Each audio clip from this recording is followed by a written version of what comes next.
ಕಬಿನಿ ಜಲಾಶಯಕ್ಕೆ ಇಂದು ಸಿಎಂ ಬಾಗಿನ ಅರ್ಪಣೆ ಮಾಡಲಿದ್ದಾರೆ. ಎಚ್ಡಿ ಕೋಟೆಗ ಬೀಚನಹಳ್ಳಿಯಲ್ಲಿರುವಂತಹ ಕಬಿನಿ ಡ್ಯಾಂ ಮೈದುಂಬಿ ಹರಿತಾ ಇರುವಂತಹ ಕಬಿನಿಗೆ ಇಂದು ಬಾಗಿನ ಸಮರ್ಪಣೆ.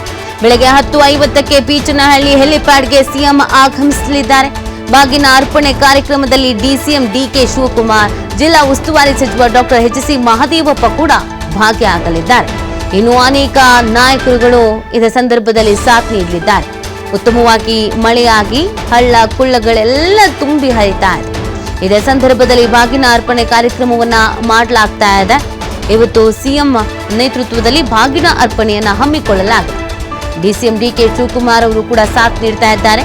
ಕಬಿನಿ ಜಲಾಶಯಕ್ಕೆ ಬಾಗಿನ ಅರ್ಪಿಸುವಂತ ಹಿನ್ನೆಲೆಯಲ್ಲಿ ಅಲ್ಲಿ ವ್ಯವಸ್ಥೆನ ಮಾಡಿಕೊಂಡಿದೆ ಜಿಲ್ಲಾಡಳಿತ. ಎಚ್ಡಿ ಕೋಟೆಯ ಬೀಚನಹಳ್ಳಿಯಲ್ಲಿ ಈ ಒಂದು ಕಬಿನಿ ಡ್ಯಾಮ್ ಇದೆ. ಮೈದುಂಬಿ ಹರಿತಾ ಇದೆ ಕಬಿನಿಗೆ. ಇವತ್ತು ಬಾಗಿನ ಸಮರ್ಪಣೆ ಕಾರ್ಯವನ್ನ ಹಮ್ಮಿಕೊಳ್ಳಲಾಗಿದೆ. ಅದಕ್ಕೆ ಜಿಲ್ಲಾಡಳಿತ ಸಂಬಂಧಪಟ್ಟಂತ ಅಧಿಕಾರಿಗಳು ಸಿದ್ಧತೆಯನ್ನ ಮಾಡಿಕೊಂಡಿದ್ದಾರೆ.